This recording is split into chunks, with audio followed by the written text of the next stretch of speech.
Good evening, everyone.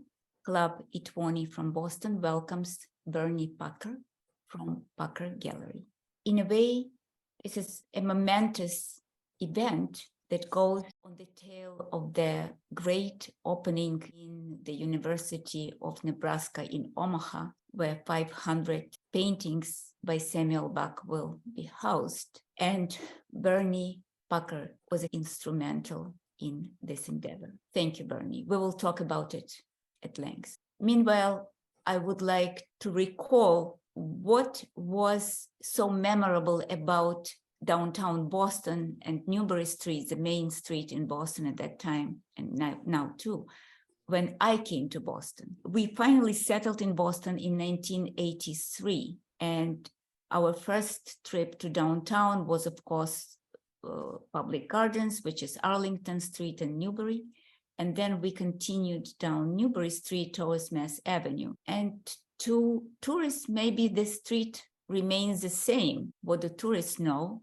But over the years, I can tell you that many things changed. For example, there was a Ritz-Carlton hotel at the corner with Arlington. It's not there anymore. It moved out.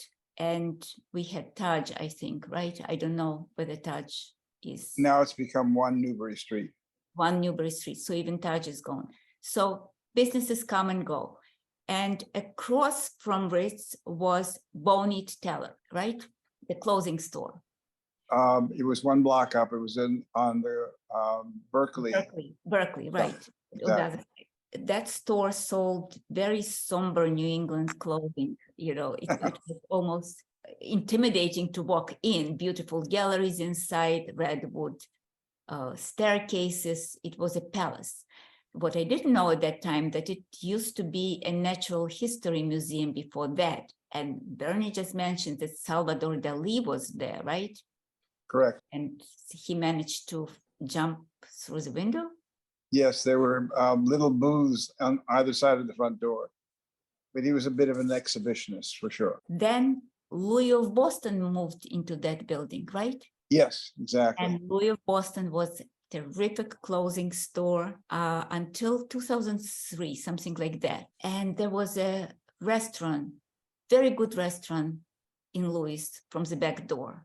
Not there anymore. Nothing is there anymore. It's restoration hard. Then Chanel was next to Ritz. Then Chanel moved somewhere else. So businesses moved back and forth and disappeared. Newbury Street doesn't look the same, but one thing remains the same, the Pucker Gallery.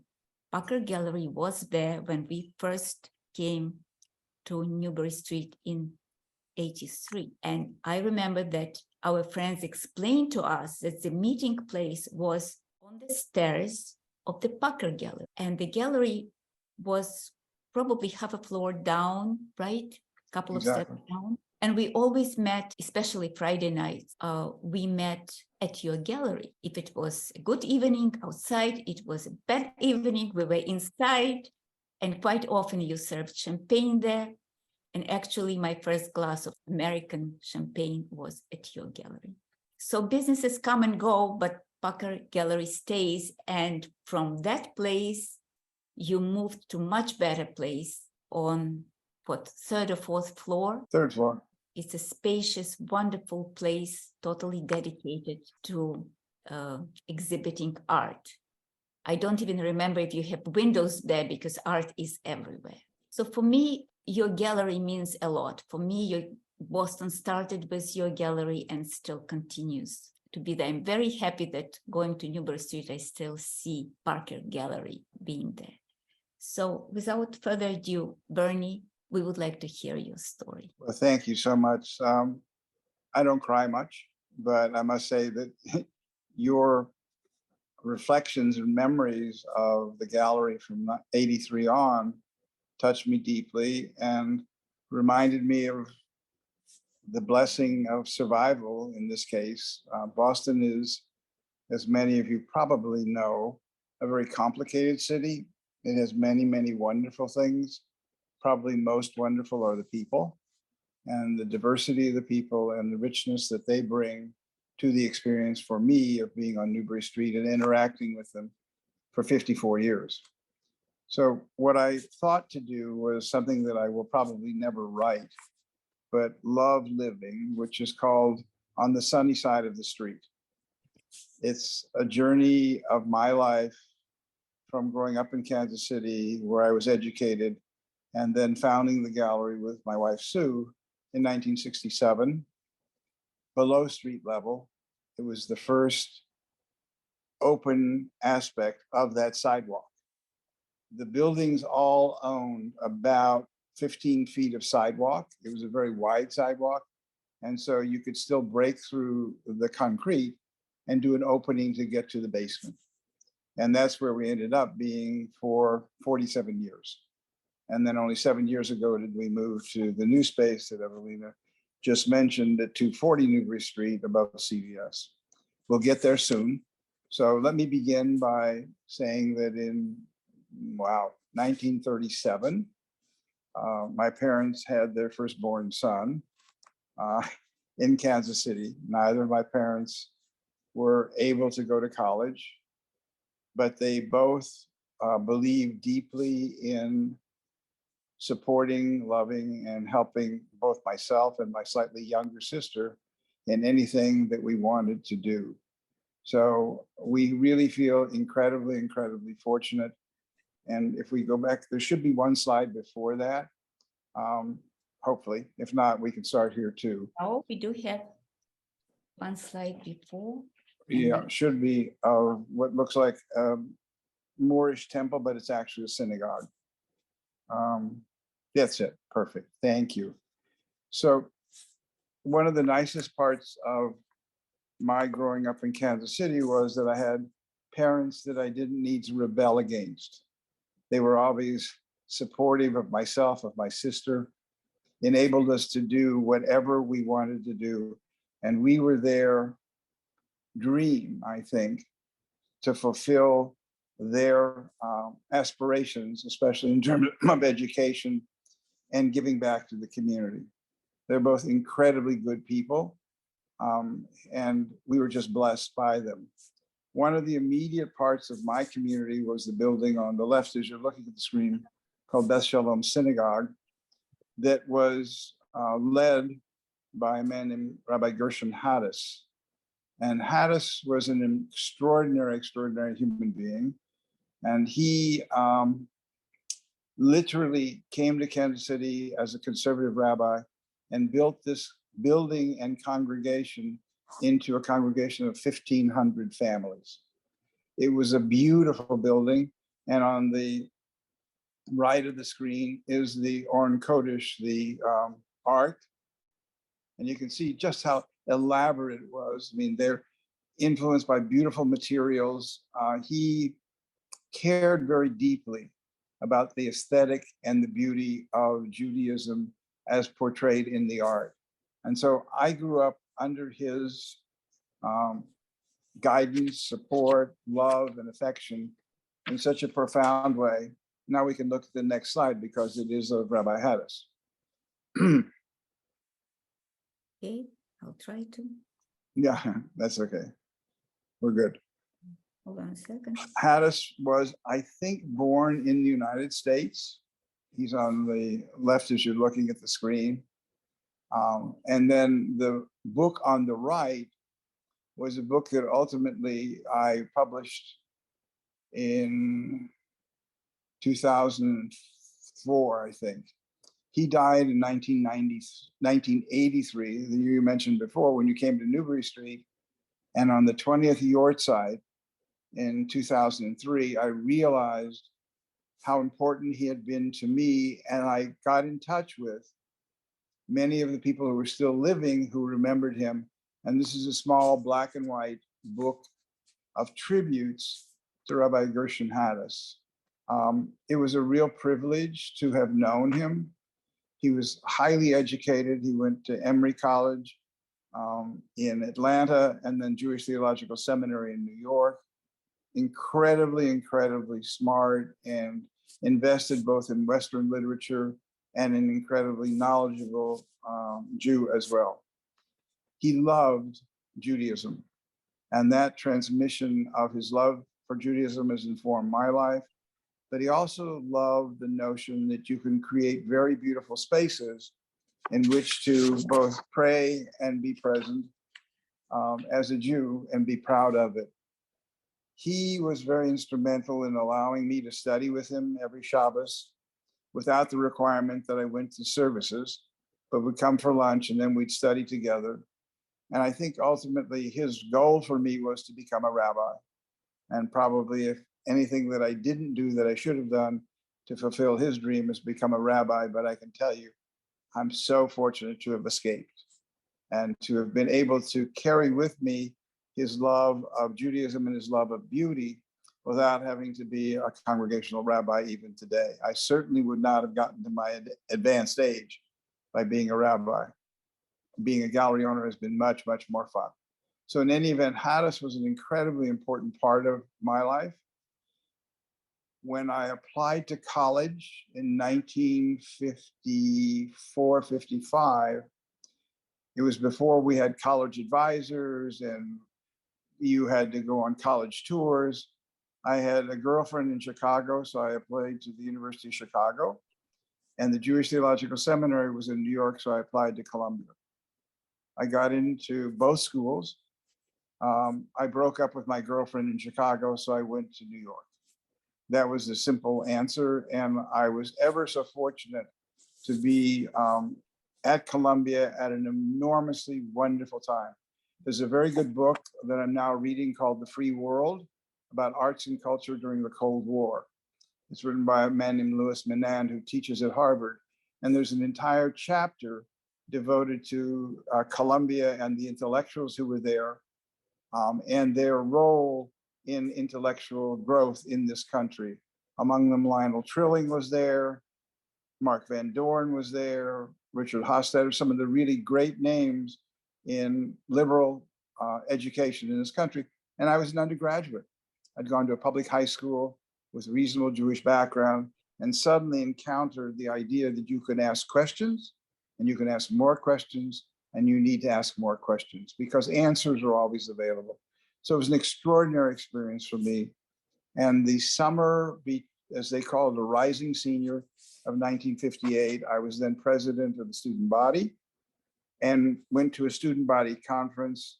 And the next slide was the result of a student body conference. I became engaged to Sue during December of 58, and we both graduated in June of 59. And Rabbi Haddas played a role in the next chapter in our lives. Both my parents and my aunt and uncle, who lived in Kansas City, I think were stunned that I got engaged and I was 20 years old. And as my uncle said to me on a number of occasions, I had no prospects. So why would you ruin your life? Here I'd finally realized my parents' dream of going to college. And now I was getting married with no possibility of any employment whatsoever. So in the next slide, you'll see the result of having on the left of the screen, if you slide it over, you'll see that that was a result of my indiscretion, that Sue and I were married in June of 59. And with the advice of Rabbi Haddas, chose to spend a year in Jerusalem as part of a program called the American Friends of the Hebrew University. It was extraordinary. Israel was a very different place than it is today, obviously. The city was very divided. We lived in what was then the New Jerusalem, so to speak. This is the downtown area on the right of the screen. And across the street, you can see the word Safrai. And that was the Safrai Gallery. That little doorway that keeps jumping around, you went downstairs into like a grotto, and it was the gallery. And where on this side of the street where the picture is taken from was in fact the bus station that took me from that location, which was near our home in Jerusalem, to the Hebrew University where I studied. I also studied in Meir Sharim privately with a Rebbe who was also 21, but he had 5 children by that time. And one of his questions to me was when I was with my wife, did I concentrate on the commandment, you should be fruitful and multiply, because he'd been doing this for 5 years and he had 5 children. So he was being fruitful and multiplying, and I was having a lovely time. Meanwhile, I would stop in to the Safrai Gallery, which was across the street, and meet Dov Safrai. The Hebrew base of the word is Sefer, and Safrai is a bookbinder. Their family name, when they came from New Jersey, was Bookbinder, so they called the gallery Safrai. Dov couldn't have been nicer to me, and during that year, an aunt of my wife's came to Jerusalem to dedicate a building that her family had given, and she also came to have lunch with us. And during that lunch, she gave us $300. So this is 1959. $300 was, as they say in French, a sac geld. It was a lot of money. And it was dedicated for us to buy a painting with. And I was busy studying and thinking I wanted to be a rabbi. And so I was studying at the university with Rabbi Schreiber. And Sue said, no, we have to go to every gallery in the country, which we did, and ended up buying 8 pieces of art from the Safrai Gallery in Jerusalem and establishing a very wonderful friendship with Dov and his wife Shoshana. So much so that at the end of the year, when we came back to the United States, Dov said to us, would you kids like to take some paintings and try and sell them for me? He had cousins and aunts and uncles in the United States, all of whom were selling paintings from Safrai out of their apartment or their house. And Sue and I did much what they did, except it stuck with us. So we came back for 1 year in Kansas City, where we set up 2 traveling exhibitions, one in Kansas City, one in St. Louis, called The Modern Masters of Israeli Art. And we suddenly were experts. So the next slide is sort of what we ended up doing after that 1 year. So this gives you some idea that we've aged just a bit. We moved to the Boston area, to Waltham, where we had a small apartment, and I went to Brandeis University to study Near Eastern and Judaic studies. It's still sort of impossible for me to look at these photographs and not smile. Sue looked like she's probably 15 years old, and I didn't look much older. But suddenly we had a business of sending out traveling exhibitions of Israeli art all across North America. And the city was a very different place, and the time was different, so that there were single employees in each family, usually the husband, and the wife was at home. And then she became part of the synagogue sisterhood and so on. So there were volunteers of enormous capacity all across this country available to help organize these exhibitions. And we lived first in this apartment in Waltham, where our first son was born. And then we bought a very small house in Lexington, which we paid $28,000 for. And I recently looked at the Zillow listing. It's listed for $1.2 million. So that's how crazy things were at that point. I, meanwhile, had enrolled at Brandeis University to work on in the Near Eastern Judaics department, where I encountered a number of extraordinary human beings in terms of the professors, most of whom were from Europe. Nachum Glatzer came from Germany. Alexander Altman also came from Germany via Manchester, England. And these were great, learned people. Glatzer had worked in the Lehrhaus with Buber, and Dr. Altman was a great scholar in both Germany and in England, and came and was teaching basically Moses Mendelssohn and others. So I was very fortunate to be there from 1961 through 1966, and was working on a doctorate at that time. These 2 pictures, one on the left is actually an exhibit that Sue and I did at the Stanhope Hotel in New York City, along with Dov Safrai. So the painting behind me, I can see the artist was a woman named Ruth Schloss. All the paintings that we had were sent from the Jerusalem Safrai Gallery. We framed them. We then were working on a 10% margin and eventually a 20% margin. And it was an amazing time for us. to just learn, to grow, to begin to understand how you run a business. But also, meanwhile, I was still doing graduate study at Brandeis. So the next slide moves us just a little bit further, but also introduces the wonderful face, not of us, but on the side of the piece, if you move over, is Dov Safrai. And he was just a darling man. He died, I think, just 2 years ago at age 93 or 92.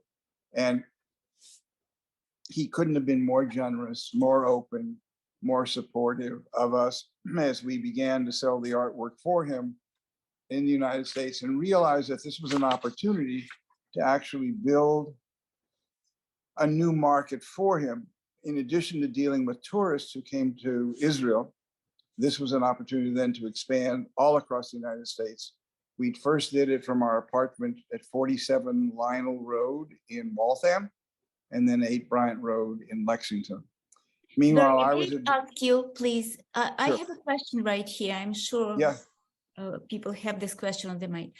Was it typical at that time of Jewish young people to be as entrepreneurial as you were?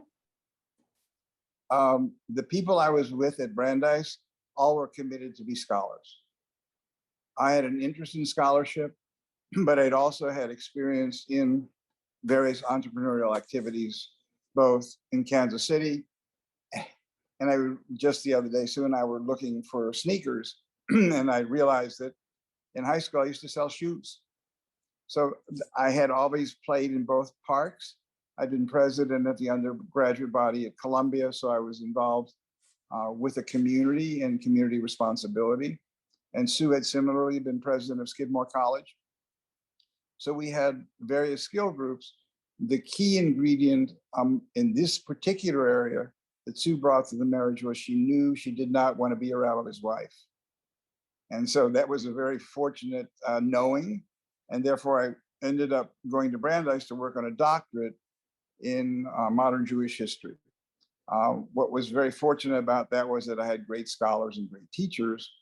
But at the same time, in order to support ourselves, we were sending these traveling exhibitions out to synagogues and universities across the United States. And Dov, not only is he smiling in this picture, but he was smiling quite often because we sold a lot of art for him. And so it was a good arrangement. During this period of time, we ended up with 3 sons between 1961, 63, and 64.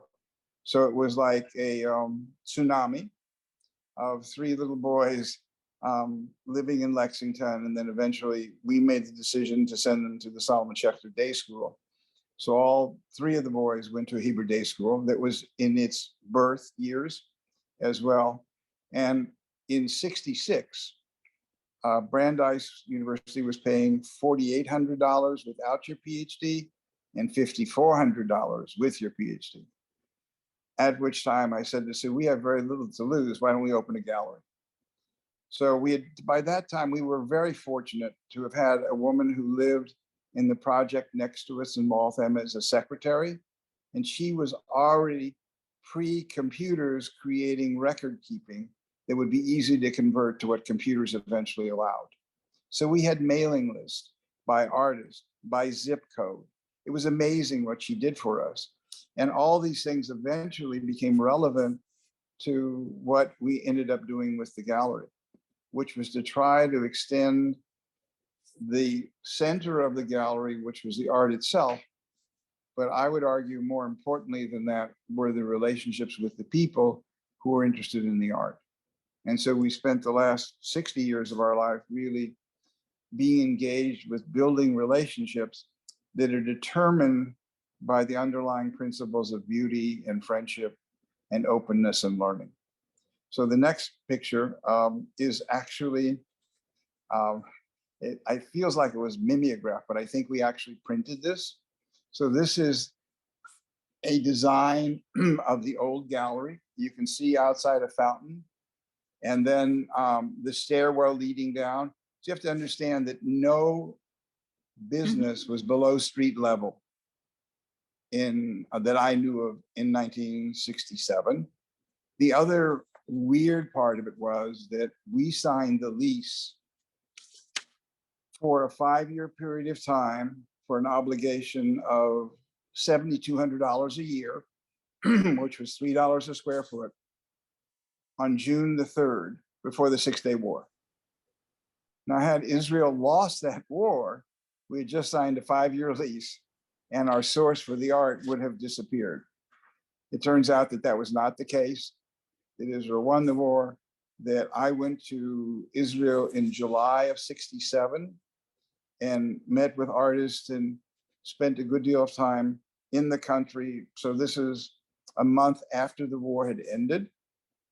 And by October of '67, we opened the gallery. And the next photograph is me standing with Dov Safrai in front of the Pucker Gallery. So that's me with a flower. This is the Pucker Safrai Gallery. One of the interesting questions here was, should we call the gallery Pucker Gallery? Because Dov was Shomer Shabbos, they were observant Jews. And did he want his name in a gallery which was going to be open on Shabbos? And he eventually said, well, we do not own your gallery. It's your gallery. And therefore you can call it whatever you want. So that we decided to honor our commitment and relationship to him. And so this is the opening of the gallery in '67. And it's such a nice picture to see. So our 3 sons are there. Rabbi Israel Kazis is helping me put the mezuzah up. My sister, the artist David Sharir. I mean, it's just wonderful memories. This is Rabbi Kazis' wife, Sis, who was a dear friend forever, my sister, and she's holding her daughter, Becca, who now is probably in her late 40s. So this was many, many years ago. And this was on an adjacent space to our gallery. So we were at 171. This is where we rented the space at 173. So we had 2 stores essentially on Newbury Street for a brief period of time. And then in 1978, 79, we eventually bought the building at 171. And then the gallery, which you remember visiting in '83 and on, was actually the 171 building. The next slide is a nice photograph of me being, that's our son, John. But I went to Israel when Dov opened a gallery in Jaffa. This is the president of the state of Israel, I think. On the far right of the photograph, David Sharir with the beard and the glasses. And then his wife, Gila, who recently passed away, Dov Safrai, and me with a tapestry by David Sharir in the background. And it was a beautiful show of David's work.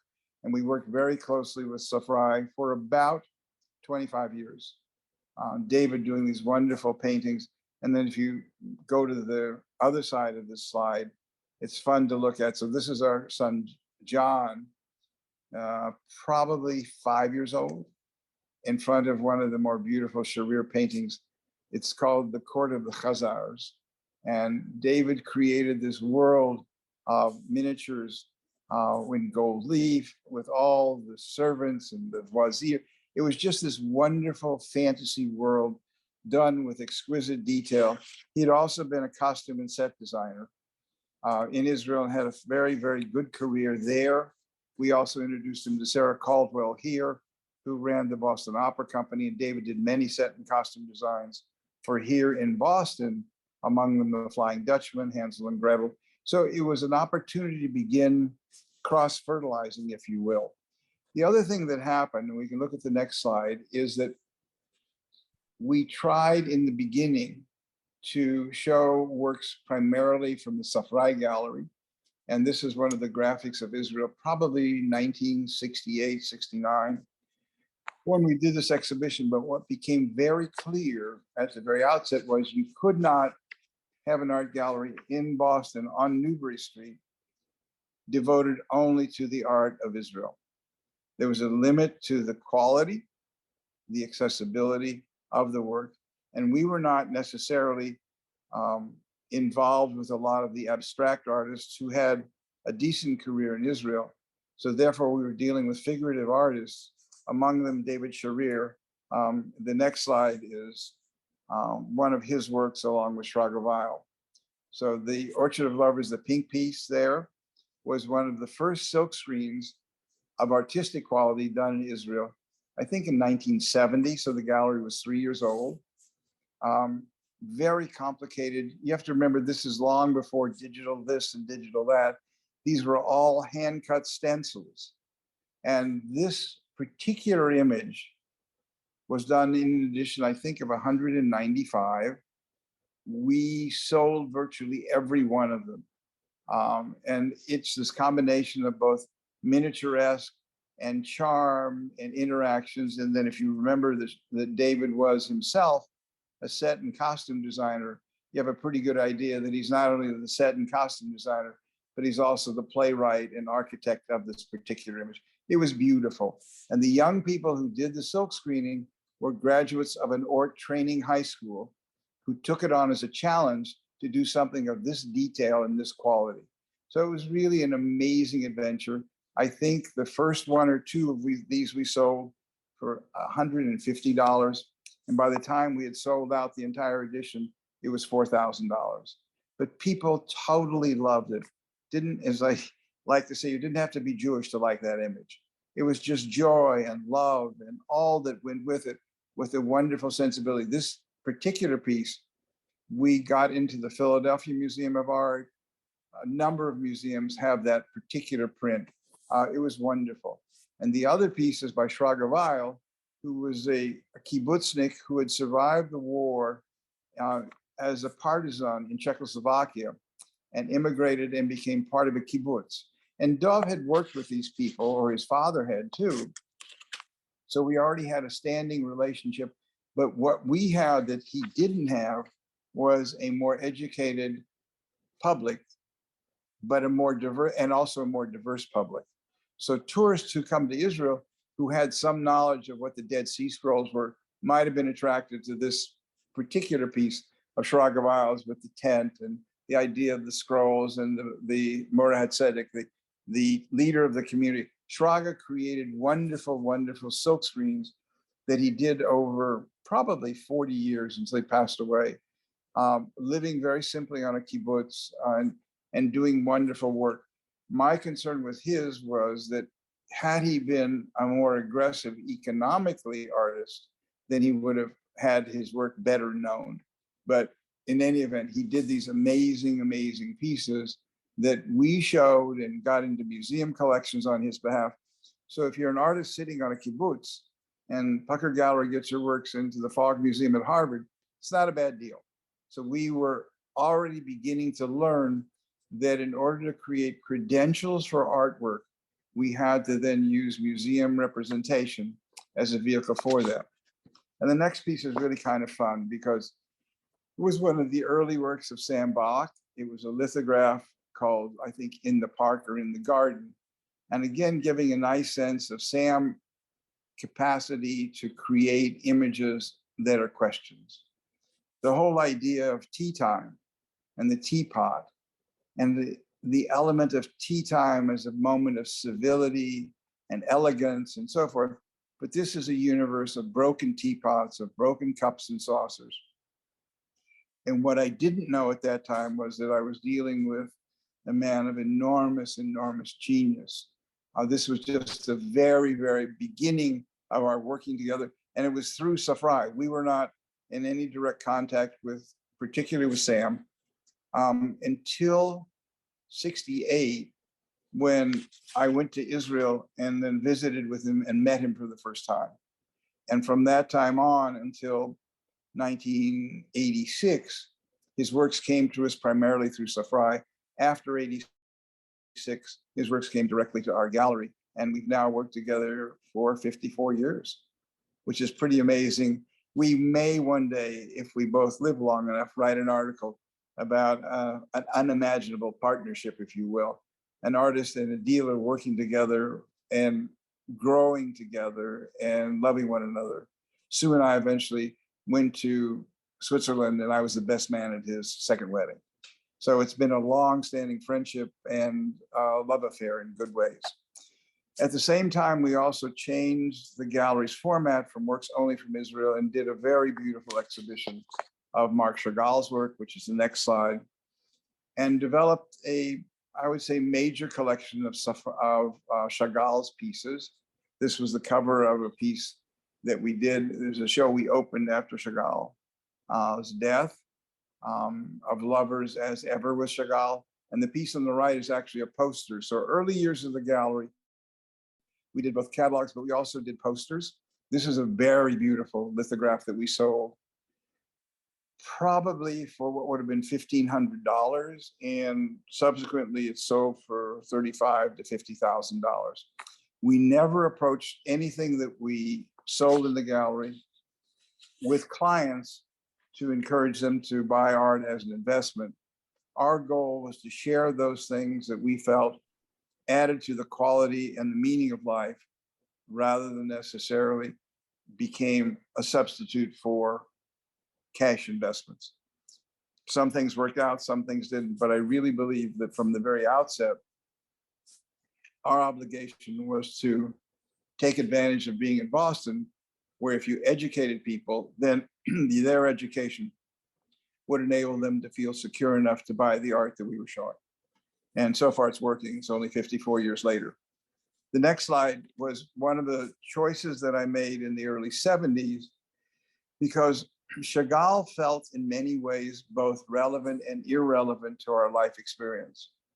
And Hundertwasser, on the other hand, felt somehow emotionally and visually much closer. So there was an exhibit of his work in New York at the Auerbach Gallery. I went down there and I took all of our savings and bought 3 or 4 portfolios of woodcuts and silkscreens. This is one of the most beautiful woodcuts I think that he ever did. And so the opportunity to begin essentially showing his work. So 74, his first exposure in North America was 1968 at UCLA. So we were really at a very different place than whereas Chagall, we were at the end of a life. And with Hundertwasser, we really were able to, I think, enjoy, to learn, to grow with his work, and continue to this day to handle his pieces and enjoy sharing them. So now to the building itself. We, as you can see, Clark's is on the main floor. We moved into the area below street level, and you can see on the right-hand side of the slide, we had an architect named Richie Bertman.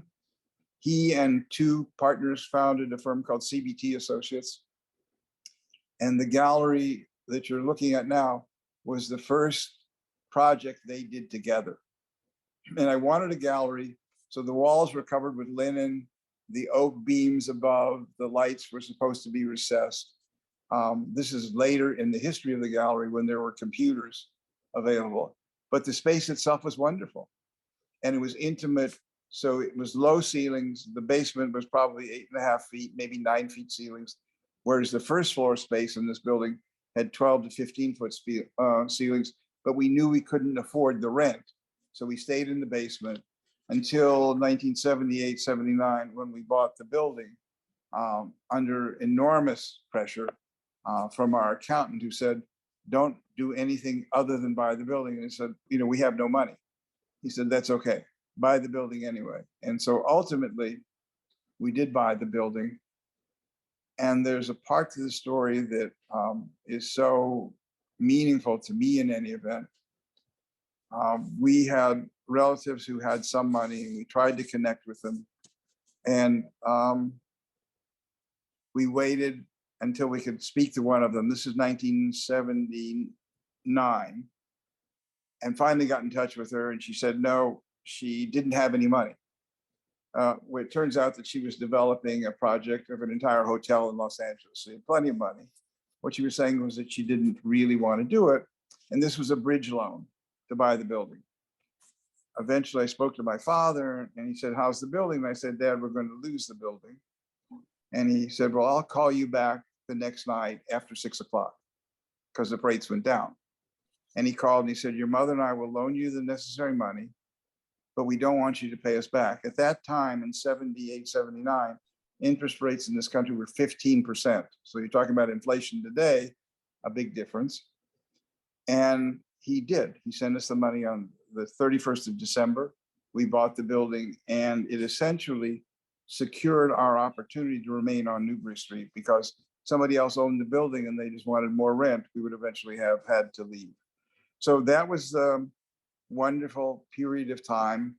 So we owned the building from 79 to 2007, when we sold the building and then decided to move to the new space that you mentioned before, which is all on one floor. The old building that you're looking at on the left is actually 5 stories. And we eventually took all those stories. You had to go up in a very small elevator that wasn't very dependable. And each of the spaces then were former offices that we converted into gallery space, sort of very slowly as tenants left the building. So we were very, very lucky. And the next slide is, I think, the new gallery. No, this is actually, these are photographs, and I love it. This is a photograph in the old space, I think. And the painting that's on the wall, we actually have repurchased and is presently in the gallery today in the present exhibition. There were mobiles in the space. I mean, we had individual little rooms on the upper floors of the gallery with stuff put everywhere in order to show things. A lot of people that I now, in retrospect, didn't know that there was more than one floor to the gallery. So they never got upstairs. But there were 4 more floors of art that we had, that we showed for a very, very long time. This being one photograph, another one to come, of the little rooms with sculpture everywhere. And then eventually reinstalling all of this work in our new space, but all on one floor. So you can walk into the space and go into very, very different rooms, one after the other, and discover things for yourself. Whereas here, you had to have somebody with you that would guide you in and out of every one of the spaces. Very different experience. Many people still remember the old space with great pleasure and say, oh, I miss it. But I can tell you, after being 7 years in the new space, I love it. I'm grateful to it, but I love where we are now. The next is just a quick slide of the old building at an angle, where we had the sign on the street level. You had trouble getting signage on Newbury Street. And when Petit Bateau was one of our tenants, so they took the first floor because it produced too much income for us to want to do it. The interesting thing is, and this is what I talked briefly about Evelina, this is a very tough city. So when we opened the gallery in '67, the German Jews who were head of the Jewish community here in Boston were not happy. Why? Because we were showing works of Israel and identifying visually and pretty dramatically that there was art from this place called Israel. Israel as a country was not on the map at the Christian Science Center, the Maparium, in 1967.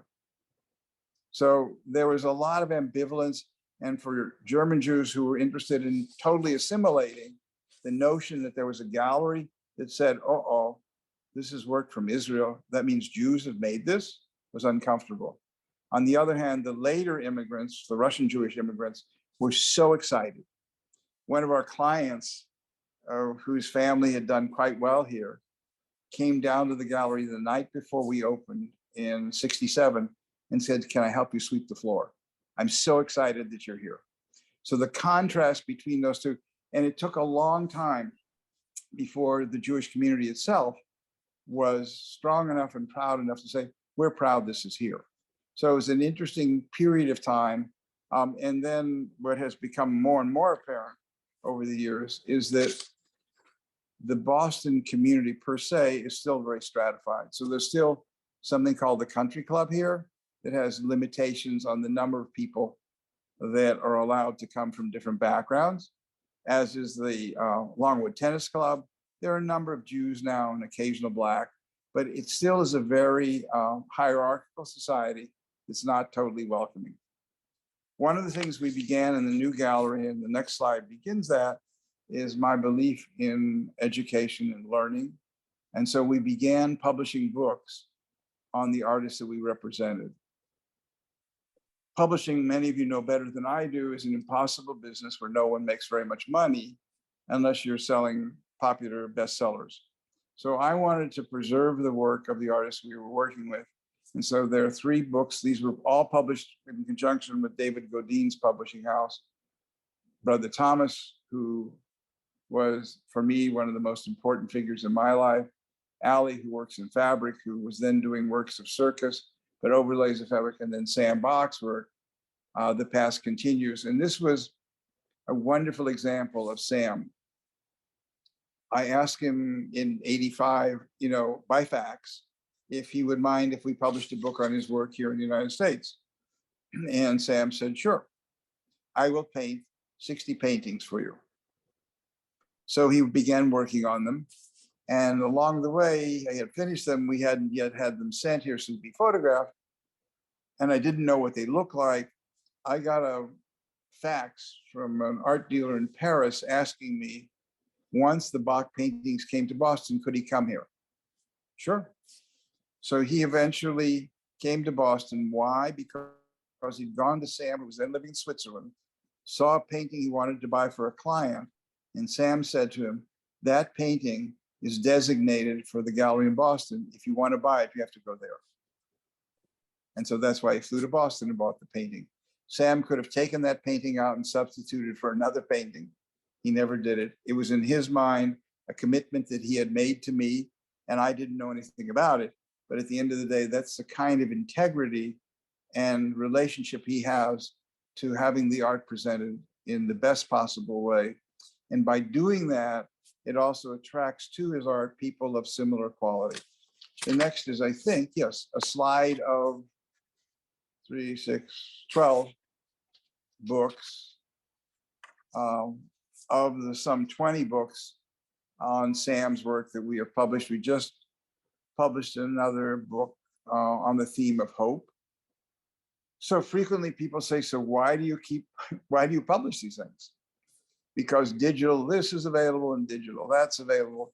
I believe very strongly in art books being available for people to hold in their hands.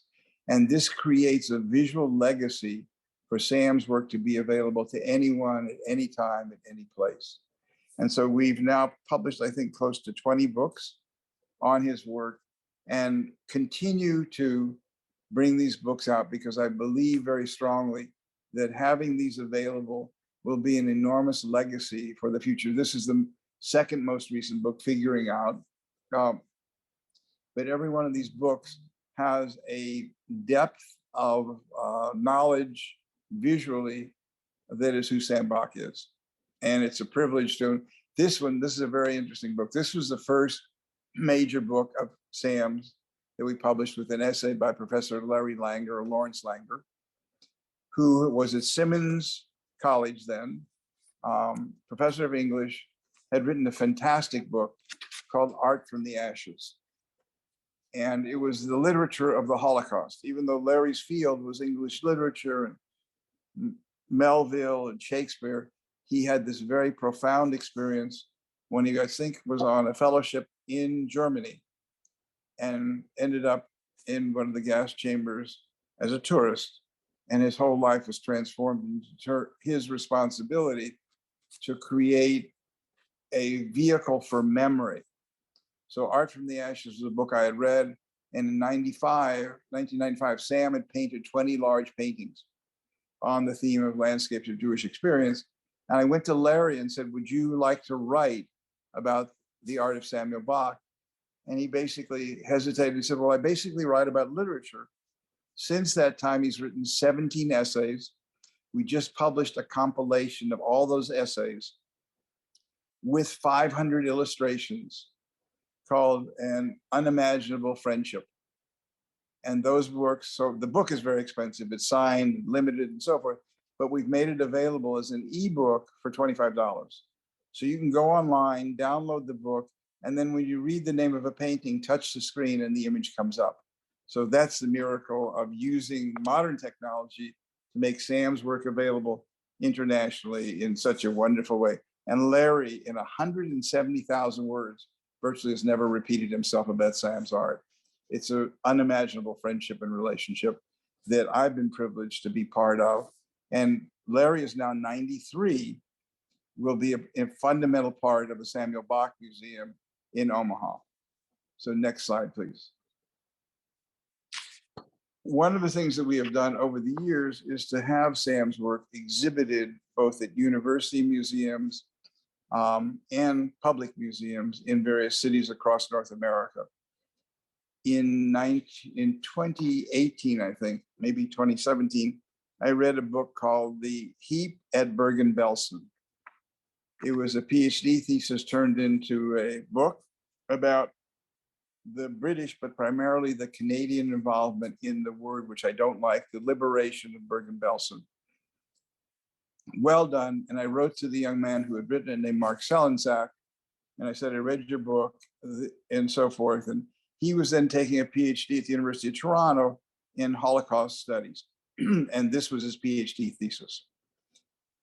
He subsequently became a professor at the University of Nebraska in Omaha and became head of something called the Fried Academy for genocide. And so I connected with him once he got to Omaha again and said, would you like to bring an exhibit of Samuel Bach to the University of Nebraska? And he said, yes. The Institute has an endowment, so he had money. He was able to involve 30 other faculty members. This is the catalog cover of that. And so in September of 2019, we opened an exhibit of about 50 paintings at the University of Nebraska, at the Weber Gallery. And I flew out for twice, one to meet Mark and then a second time to train the docents, and was allowed 15 minutes with the chancellor of the university, which was great. His name was Jeffrey Gold. And I walked through the exhibit with him. And an hour and 15 minutes later, he said to me, help me understand how we could ever have a museum of his work on our campus. And that was the beginning of magic. So 2 weeks ago, we flew out for the Bach Museum Phase 1, which is a 5,200 square foot space solely dedicated to the first 100 of 500 paintings that Sam has donated to the museum, and will be the platform for them to raise the necessary money, probably $45 million, to build a freestanding museum called the Samuel Bach Museum and Learning Center. And and at the end of this, there's a couple of photographs of Sam walking through the exhibit, uttering to himself and somewhat out loud, I know I'm dreaming. I know I'm dreaming. So I'll come back to this in a bit. Just quickly to look at a few of the artists whose works we have been privileged to exhibit during this time. The next work is by a woman who walked in from the museum school. You can't tell from the photograph, but this is almost all fabric, even enlarged and close up. She has taken a jacket, overlaid images on it, and creates these miraculous, inviting, not threatening, somewhat surreal spaces of imagination and texture and fantasy. And it's just an absolutely delightful human being who we've worked with for 45 years. So part of the message could in fact be that I don't move quickly. Once I make a mistake, I make a real mistake. Once we make a good decision, we stick with it. Ali is certainly one of those. Sam Bach is another. The joy of relationships, not only with clientele, but also with the art and the artists, has been a very important part of our experience. Next slide is a brief photograph of the works of Brother Thomas, probably among the two most important artists in my life. In 1980-81, I met him when he was a priest at the Benedictine convent in Vermont. Galleries at that point, and certainly galleries that showed Picasso, Hundertwasser, and Chagall, didn't show ceramics, but we began showing his work. And by the time he died in 2007, his works were in 75 museums around the world. And we've published 5 or 6 books on his work. They're each incredibly beautiful. And he and Sam Bach created this wonderful friendship. And I love the contrast. Bach's work is a work of brokenness and fragments that are pieced together. Brother Thomas's works is a world of wholeness and absolute beauty that sings to one's soul. And yet these two men believe very strongly. Thomas believed that Sam's work will be in museums 1,000 years from now, assuming the world is here, and vice versa. Sam believed there's no question that Thomas's works will inspire people for generations to come. So the next slide is just briefly a poster of Thomas's work. So this was our first exhibition of his work in 1984. He had left the monastery in Vermont and was living with Benedictine nuns in Erie, Pennsylvania, and created this piece along with others. He did every 2 years between 1,200 and 1,500 pieces, and he broke 11 or 1,200 of those pieces. We ended up every 2 years with about 100 pieces. So he had basically made 25,000 pieces in the 23 years we worked together until his death, but we ended up with 2,400 pieces. Why would he break his pieces? So he was breaking them not because they weren't, in our view, beautiful or perfect, but they didn't speak to his neshama, to his soul. And I taught him that word, neshama. He, first of all, chose a lifestyle that enabled him to break 90% of his work. He didn't have tuitions. He didn't have a big rent. He didn't need a special way of life and a car and so forth. His life was devoted to his art. And there was a point at which in one of the videos we did, where he said, I was not sure whether I was doing art or theology. So this was his journey spiritually. And I would argue, even though Sam doesn't use the word spirituality, that Sam's work is his journey. So the privilege of being alongside major figures, both in thought and in art and in talent, is what I've been able to spend my life doing and being nourished by them. My job becomes, how do you translate that? How do you share that so that other people can engage with that and have their lives enriched similarly? May I ask you, Brother Thomas, is he a monk? He was for the first 25 years of his adult life. He was part of a monastery. It's really an interesting story. So Thomas grew up in Halifax and sort of went to college, took a couple of art courses, and then became an accountant for the province of Nova Scotia.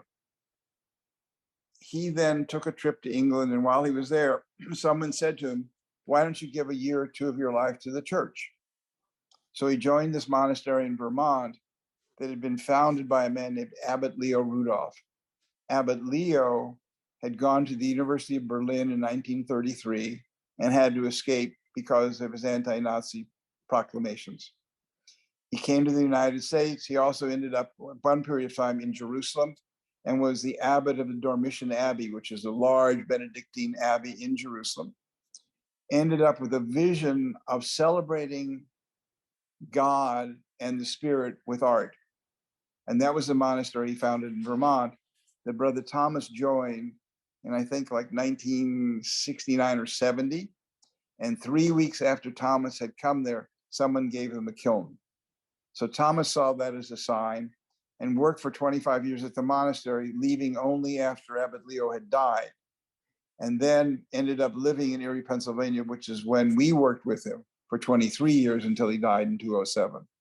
So it was this amazing, one of the most humbling aspects of reflecting on these things is Harvard Business School plans are great, but life doesn't work out that way. So it's mazel, it's who you meet, it's how you develop those friendships and relationships. And then how do I know that Thomas is going to continue to create beautiful pieces?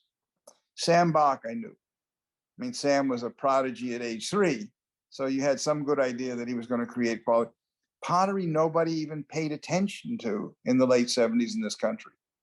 So it was me loving the pots and the person that said, okay, let's give it a try. And now, as you know, the space probably has 4,000 ceramic pieces in it. The next slide is by a Japanese living national treasure, Tatsuza. This is Shoji Hamada. So One of the things that Thomas became was a teacher to me about ceramics. And also, I used Brother Thomas to help me make decisions that I already had made. So I would send him work and say, Thomas, how do you like this? Help me understand why I like this, why I don't. And he encouraged me so much with a couple of artists from Japan, this man, and then his student, Mr. Shimaoka. These are just, once you get into this world of beautiful ceramics, these are the ultimate masters. The Japanese have been making ceramics on a regular basis for about 400 years.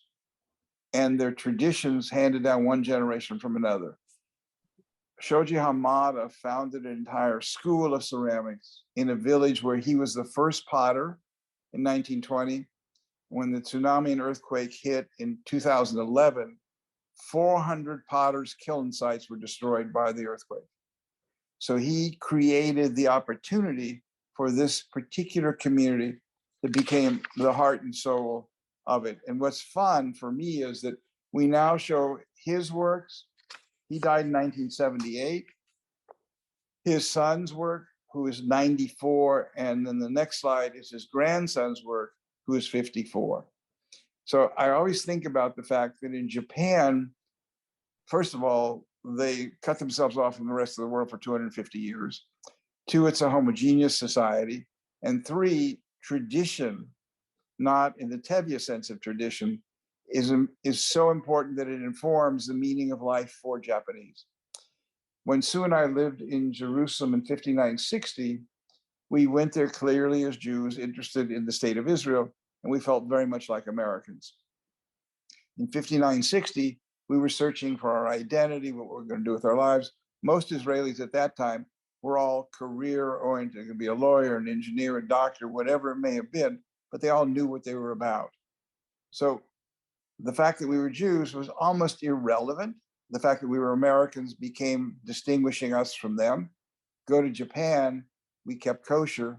The Japanese had such respect for tradition that it felt very comfortable to be there and to study Japanese. And it's been a very appealing culture and experience for me. So this is the grandson's work. Tomo Hamada will do a show of his, of all 3 generations in June of this year, actually. Very energetic. His grandfather's work is energetic, but within a much more defined vessel form. This is actually a vase that has an opening in the center of it, but really very dramatic. And then the next slide is the work of Shoji Hamada's disciple. So this is Tatsuzo Shimaoka, who was also made a living national treasure of Japan, which is really cool. The Japanese, after the Second World War, set up with MacArthur the idea of living national treasures. And they choose the best artists in folk traditions. So ceramics, sword making, kimono making, paper making, you can be made a living national treasure. And this elevates your work, not only its price, but its importance in society. So Shoji Hamada was made a living national treasure in 1955. And then Shimaoka, his student, became a living national treasure in something like 1997, 98. We were already showing his work because Brother Thomas, when he saw the work, said, you have to show it. It's so beautiful. And the next slide is by a very young Japanese who lives in the same community. So all these people we've been looking at live in one small village, probably of 6,000 to 8,000 people. It's now a pottery center. There are 400 kilns there.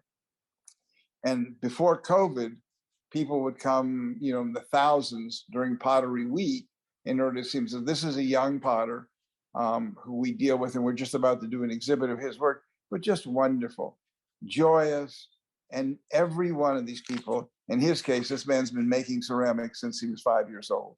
So by this time, you're either good or not at all, and just fabulous to work with. What Thomas did for me was open my eyes and understanding to the beauty of handcrafted objects. So for all those years from 1982, 83, when we began with Thomas's work until he died in 2007, he really was my academic advisor for ceramics. And 4 years ago, the next slide is a Chinese ceramic artist who was sent to us by the chief curator of Asian art at the Art Institute of Chicago. So these are a combination of porcelain at the top and stainless steel at the bottom. And they're absolutely exquisite pieces by an artist who will have a career well beyond the gallery's existence. He's 42 years old, has just had a major exhibit in Shanghai at the most important museum already. And all that will happen is the work will become grander, more collected. The MFA here just got a piece of his. So the freedom of having the gallery and being allowed to share work in an educated community who's open to quality and things of interest is the privilege of having a gallery in Boston. So next slide, just quickly, and then we're going to get to some of what I call fine choices. Many of you may have looked at the New Yorker magazine up through the early 90s. There were covers by a man named Saul Steinberg. I've always loved his work, been very encouraged to collect his work by Sam Bach. Sam wrote a quote on the catalog essentially saying that in the 20th century, the artists that most appealed to him were on one level Picasso and Matisse, but the artist he liked most was Steinberg. And there is a strange underlying unconscious relationship between Steinberg and Bach in that they both work out of a world that we recognize, but with riddles visually as to the meaning of what their work is about. So in any event, we have a large collection of Steinberg works that we've been buying for about the last 10 years and just totally wonderful. So next slide. What yes, is the riddle here? It seems well, Steinberg, very ordinary. Yes, it is. It's a still life. And it's things that he would have been surrounded with in his studio. But there's somehow the sense of his ancestors as part of that scene that enables him to get your eye to move from object to object and to draw with such comfort. I think that's one of the other appeals to Sam. Sam was doing drawings when he was 3 years old. So he can have an idea, just as Steinberg would have a visual idea and immediately put it down and it's right. Whereas the vast majority of people who are even very fine artists struggle with the drawing. Steinberg never struggled with drawing. And in fact, he has a quote that he was a philosopher who drew. And Sam is clearly a philosopher who paints. So they both are raising questions about the meaning of objects.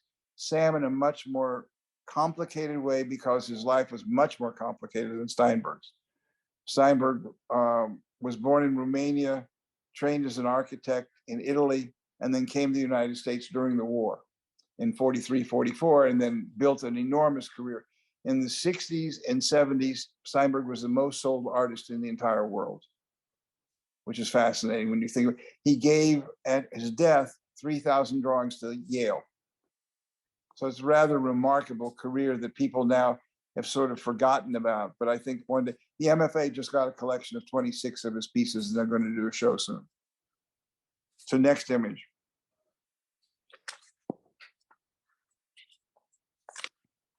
So in the new space, and this was a continuation of earlier spaces, for probably 40 years, we've done an exhibit called Fine Choices. And each year we choose one work by each of about the 50 artists we exhibit.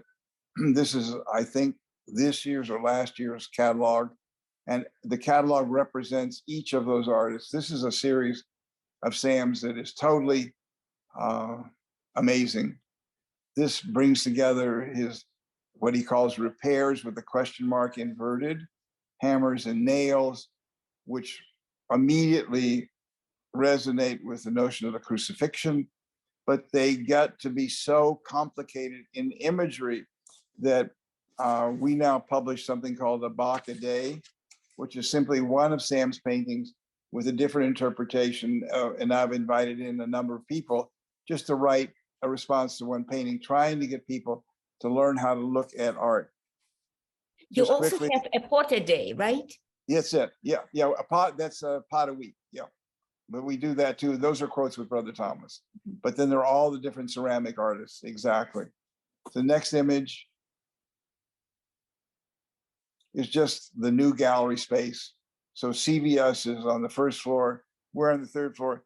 And the notion of we could not have opened the gallery where it is today and succeeded. We needed to have foot traffic, but Newbury Street has become so costly up until the pandemic that there would be no way that a gallery can actually afford to be on ground level any longer.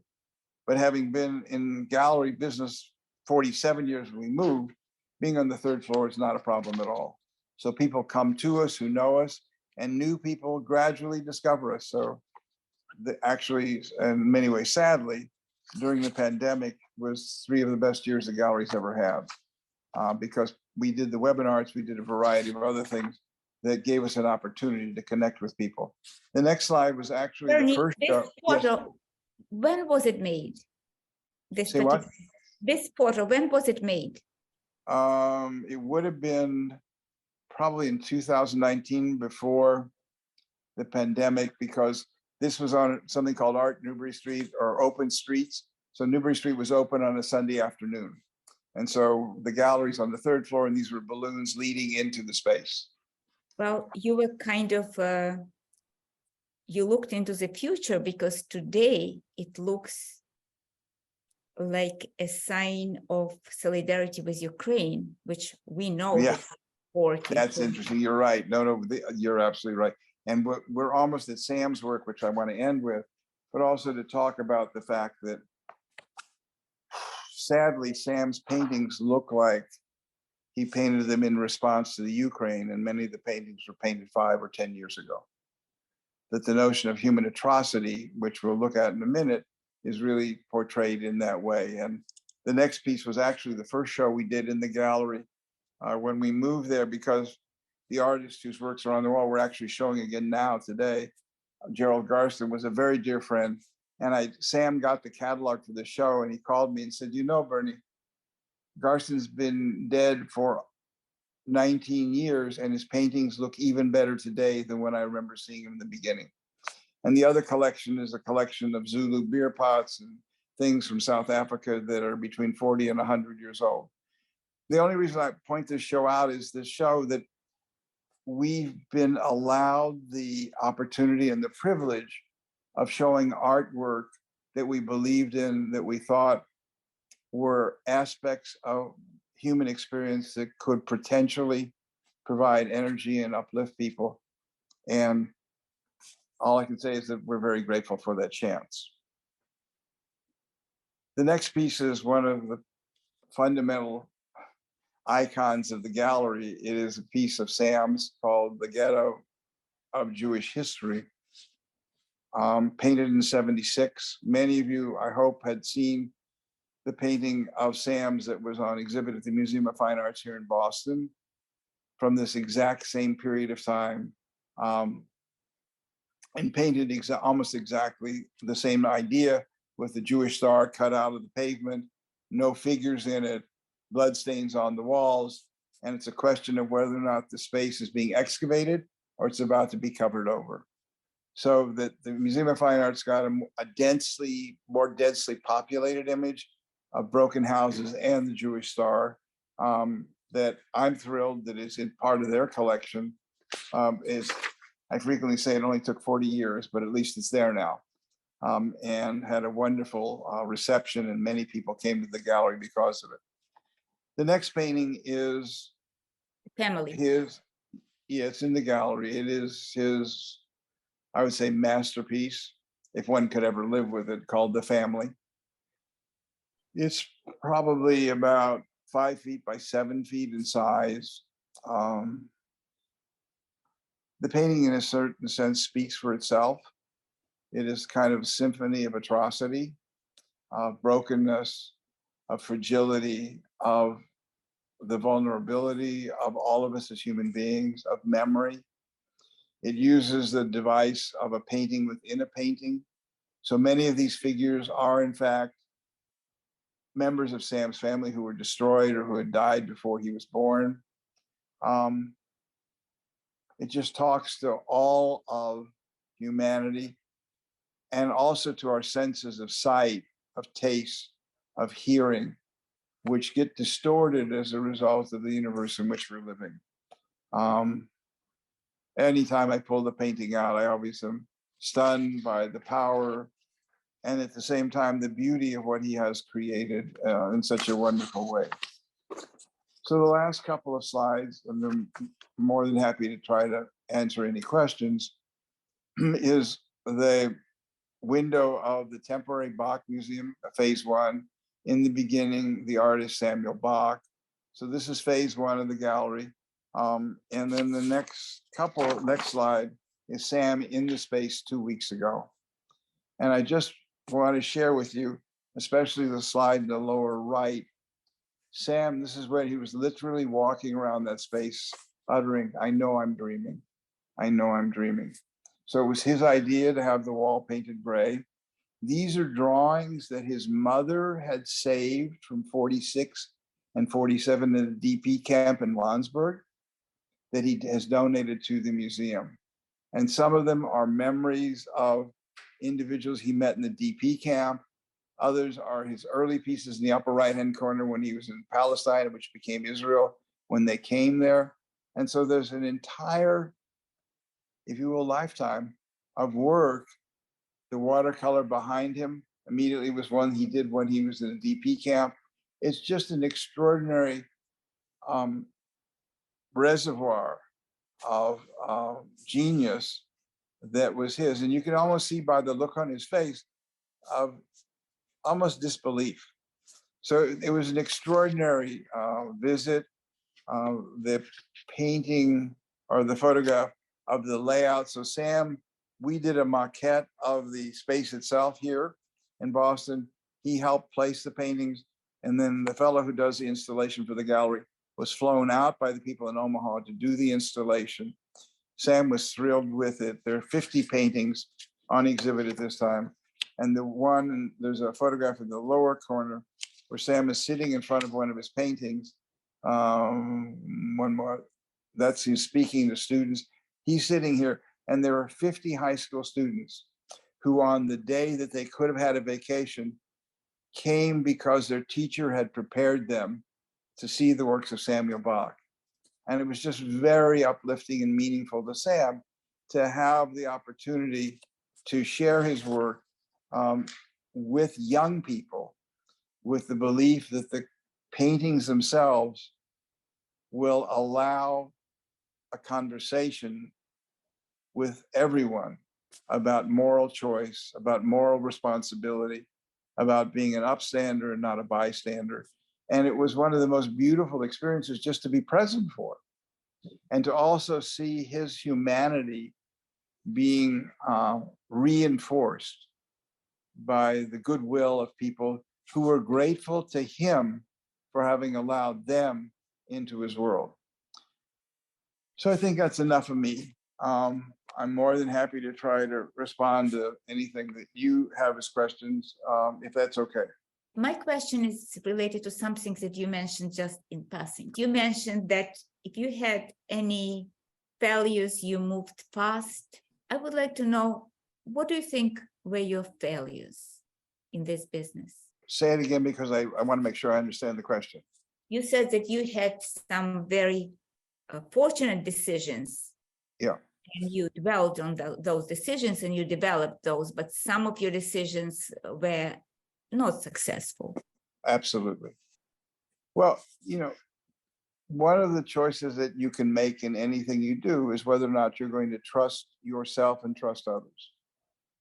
And one of the gifts that I have had is to be able to trust the vast majority of people that we have worked with, worked alongside with, both had as patrons and as supporters, advisors. We've been blessed with an enormous number of really good people in our lives. And the few times that I have committed myself, my favorite moment was years and years ago. I showed Brother Thomas photographs of ceramics by a really fine American potter who was living in Japan. And Brother Thomas looked at the work and he said, the work is beautiful. but the man himself is dishonest. Wow. And I said, wait a minute, I'm showing you photographs of three-dimensional objects, and you're telling me that that man is not. So Thomas died. I did an exhibit of the man's work. And while we were spending the money to do the catalog, to do the reception and so forth, he was selling his pottery in another gallery in Concord to run off of the energy that we.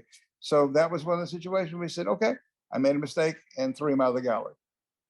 But that's so rare in the context of 54 years and I don't know how many works of art and people that we've dealt with, that my general approach to life is this old Bing Crosby song, accent the positive to eliminate the negative.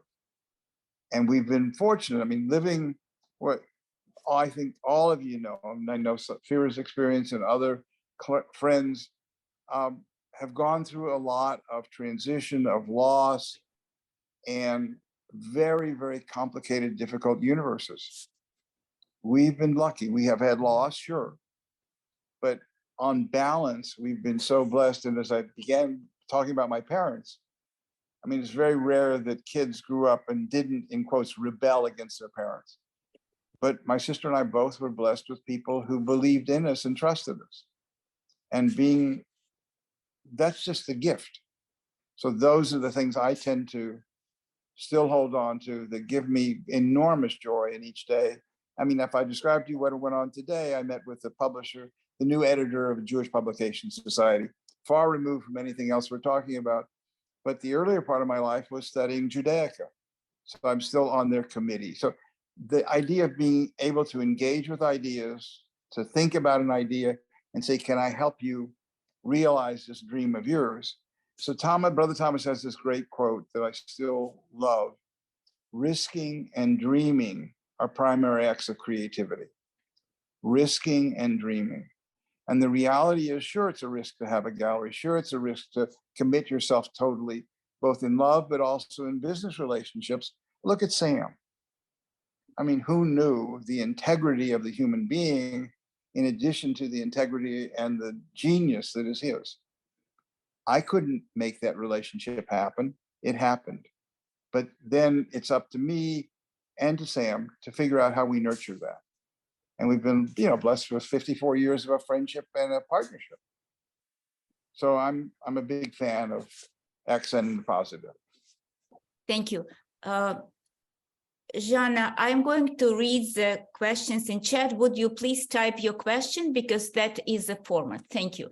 Emilia Schreier, she wrote to you, Bernie. I hope you can read. Bernie, thank you so much for your wonderful talk. And it was the biggest pleasure to hear you talk about David Sharir, my husband's dear cousin, whom we met again recently during our visit to Israel. Thank you very much. So, You're more than welcome. I just want to say briefly that David was in our first show. So the first show we did, and actually in '68 when I was in Israel, I saw his work in the window of Rosenfield Gallery.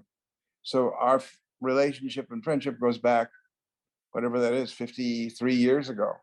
And to have been involved with him through good things for him and some incredible losses for him is what life is about. And then how do you remain true to your own inner vision as an artist? I think it's incredibly difficult to be an artist. I think it's difficult to be a lot of things, but this has to do, David's work, Bach's work has to do with an inner voice and inner inspiration. Brother Thomas knew that he wasn't making objects. Brother Thomas's commitment was to create what he called the path to the beautiful. And he wasn't talking about beauty in a superficial sense.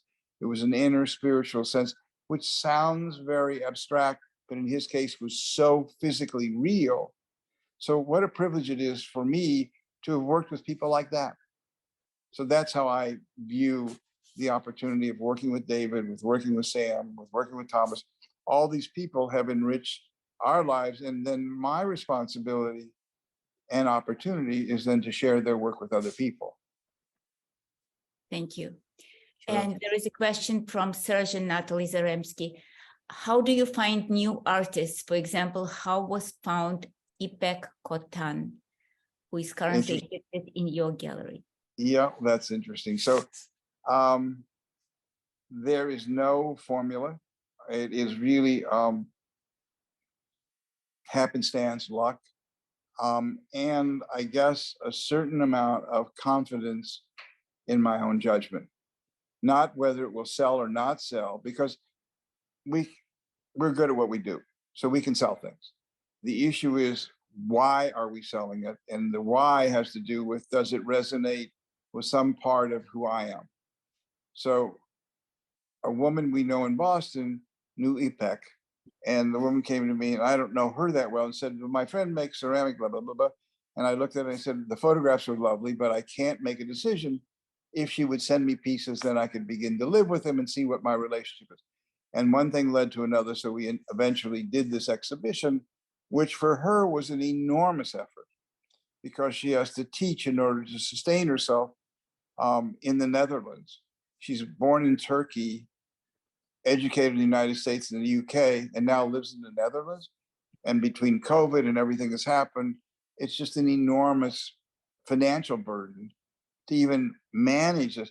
Doing drawings, you need a piece of paper and a pencil.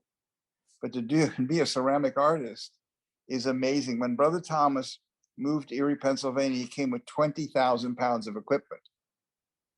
So hers, she uses electric kiln, so it's not 20,000 pounds, but it's a lot of stuff.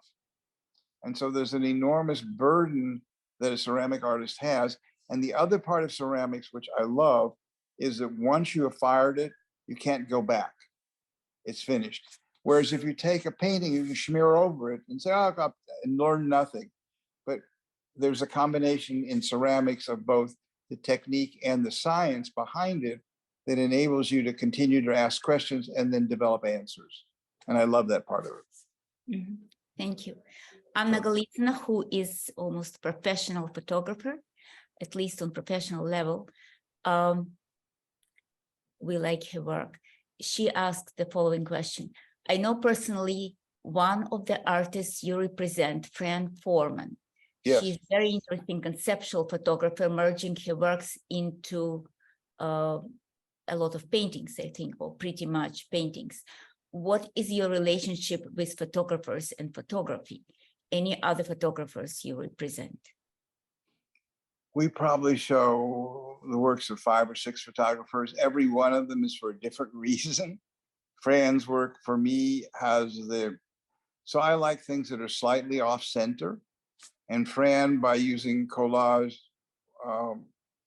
images, represent a rather off-centered universe done beautifully. And she's incredibly talented.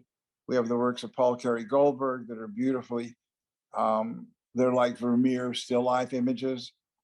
We showed the work of Tony King, much more diverse in his work. And then we have the works of Paul Caponegro, who is a modern master photographer. So Ansel Adams are names people would know, mine are white. Paul is at exactly that level, he's 90 years old.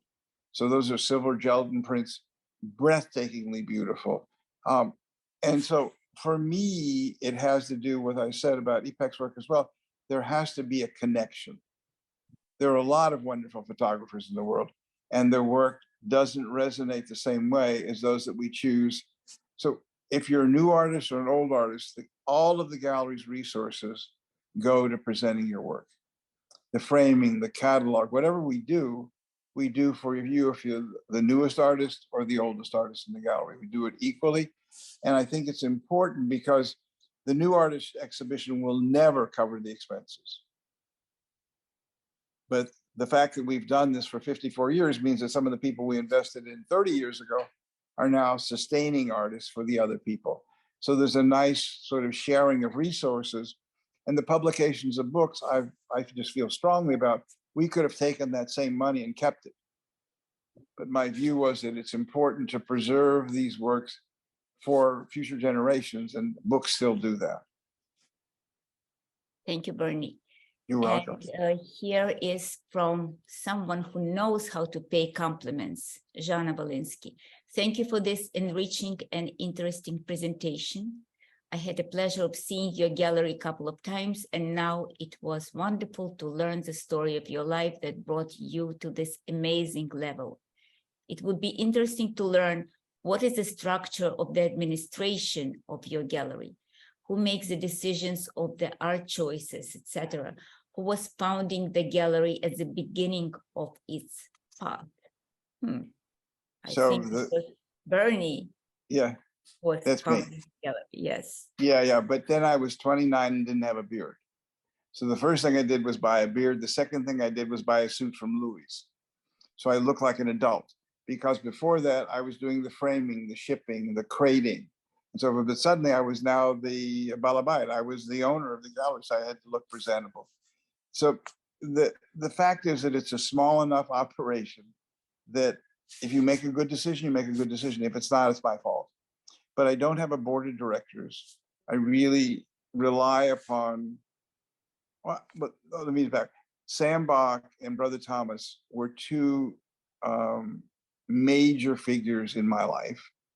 And so that I know that I could have gone, and I did go to Thomas many times when I looked at ceramics that I liked, and he explained to me why I liked them, but he also explained to me why they were not appropriate at a particular quality level.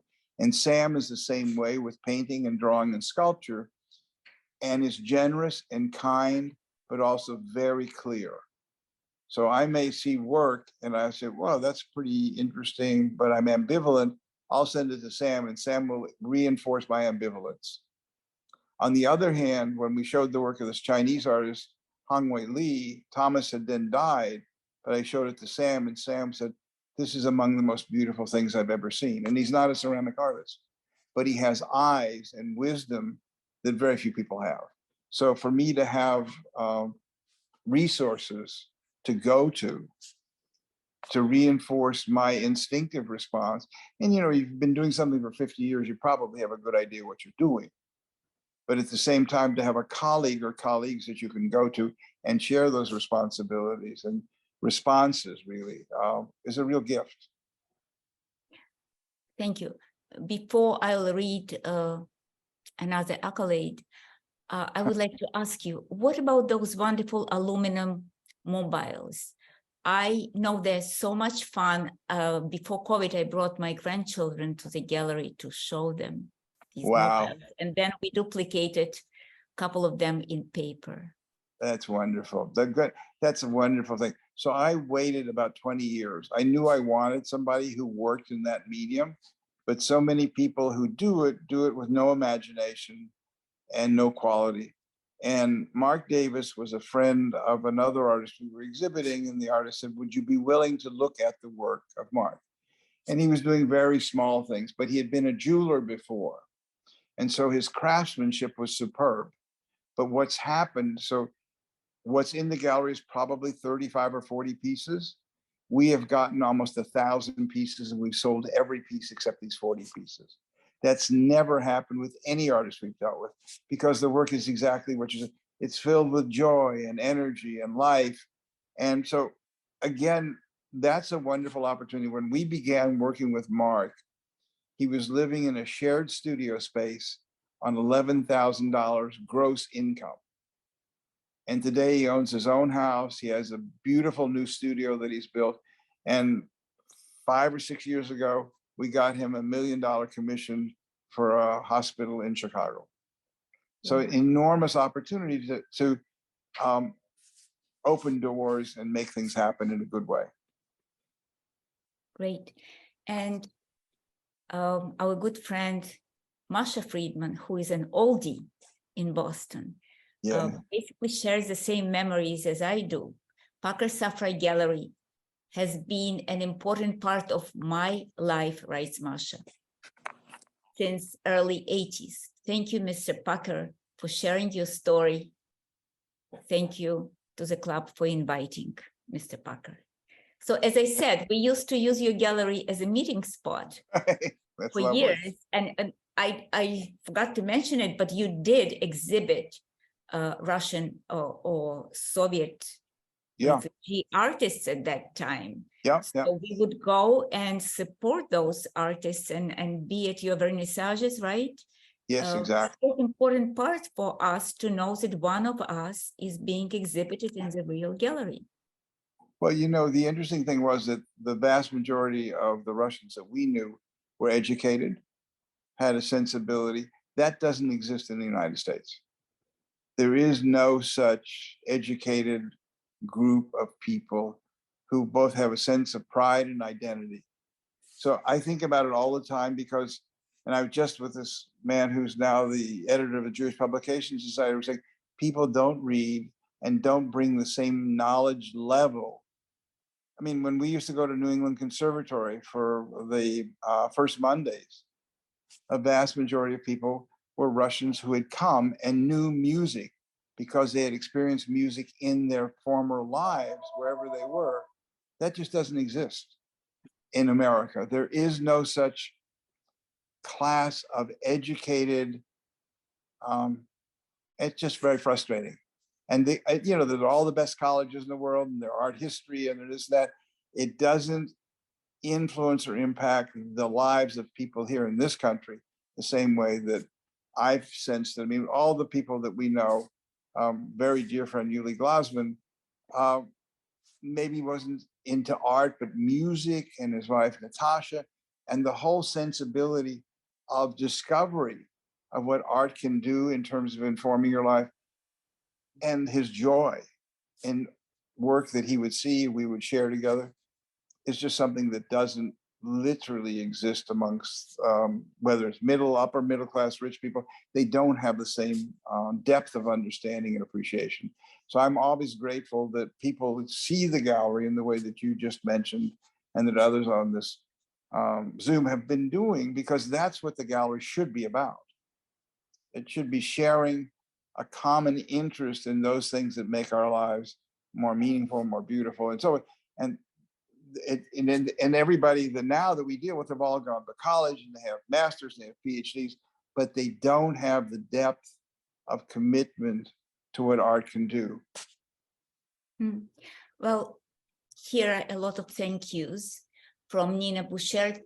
What you have done and keep doing for the new artists is so important, noble, and generous. Thank you for the wonderful presentation, Mark Levitt. Marina Rusinova, thank you for such an interesting presentation and wonderful stories. It looks that your business was smooth, but we know it was not that easy, and there were a lot of probably difficulties. Vera Dobuski, you haven't finished your message. Marina Rusinova, there were a lot of roadblocks along the way. The question is, do your sons got involved in your business? Right, and the answer is no and yes, or yes and no. At one time, we thought that our younger son would become involved with it. That has not worked out. Our older son is an enormous supporter and collector, not only of art from us, but of art from all over the world, and we help him to add to what he has. This is a very different world where everybody has free choice. The Japanese view the opportunity of being a 15th or 16th or 17th generation as preordained in a way. But the land of the free and the home of the brave doesn't do that. Free choice is given here. So what's been very nice for me is a very dear friend who was a client for maybe 40 years, has just moved here, was a physician in San Francisco, and we share the common interest. So he's now working alongside me, but is also 10 or 12 years younger than I am. So the idea of a continuity of some kind of presence, because we have commitments to some of these artists like Sam and their work, that I feel comfortable with saying that there will be a long-term future for their art. So it'd be cool if this could continue. If it doesn't continue, it's been a great life. Is all. I mean, it's been a wonderful run, and we'll see. One more question, and then we will wrap up, because Okay. I know, Bernie, you're exhausted. Anna Golitsyn again, about American sensibilities for art. Art museums, and especially art exhibitions in the US, are very reasonably attended, and visitors seem to be largely Americans. Who they are socially? Well, I would say to you that I think that probably is a dying industry, sadly. I think the museums, for the most part, are exclusive, not all, but many of them are exclusive clubs. And they're primarily controlled that way. This museum, particularly in Boston, had for 100 years neither a Black nor a Jew on its board of directors. It was founded in 1870, and only in 1970 did both a Jew and a Black become part of the board of directors. And for the most part, the people who were on the board of directors were all part of the same country club. It was a very exclusive opportunity. And I really believe that museums, for the most part, have misunderstood their role, not only in terms of preserving art as a heritage, as a legacy, but also for inviting in everyone in the community. And so they're in trouble, the vast majority of them. They may have endowments that will get them through a period of time, but unless they can figure out a way to be more relevant, and I'm not talking about compromising the quality of what they're doing, and more inclusive, then there's way too much else to do and too many distractions for them to continue. And I think that it's a challenge for them. And it's true of major, whether it's a symphony and classical music in this country, that again, the board of directors was pretty exclusive until very recently. It's a very, very complicated time, I think, for the arts in our country anyway, because one segment sees it as elitist and doesn't want support for it. And then the part that is controlling the museums are elitist in many instances. And so maybe they shouldn't be supported. So it's very hard to know how you create a museum that will serve not only the public in terms of sharing art, but also becoming a place of gathering, of sharing, and of uplift. And it's very, very hard to understand who your audience is. We're kind of what I would call small potatoes. We can manage our own space. We can have chamber music. We can have book readings. It's kind of a salon-like experience that I love. But I can also support not-for-profits in the community and host them in the space. So the conversation around difficult issues with art is a very difficult one than in a boardroom.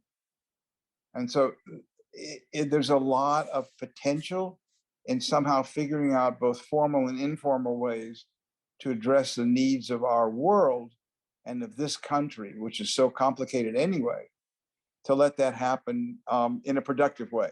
So I'm not sure about museums, and I'm not sure about galleries, because the next generation don't bring the depth of appreciation that your generation, I know you're 38, and the ones who are 40 and 45 are that brought to it.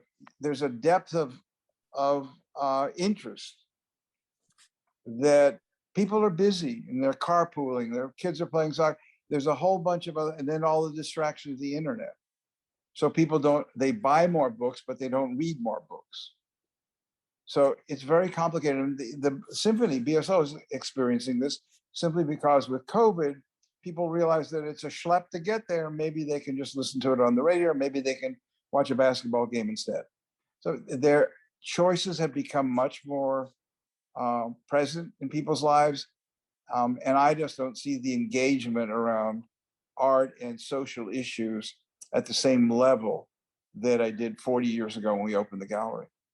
There were people who came to Newbury Street almost 2 Saturdays a month, but most of those people were self-made in their businesses, and art was their identity in this community. Now the people who have the means frequently have buyers who choose the art for them. And it's a very different experience. Yes, it is.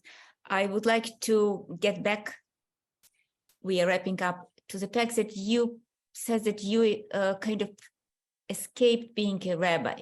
Oh, yeah. But you did not escape being a minister in terms of ministering, teaching, because a big part of your business that you choose to do that is not usually a business of a gallerist is education.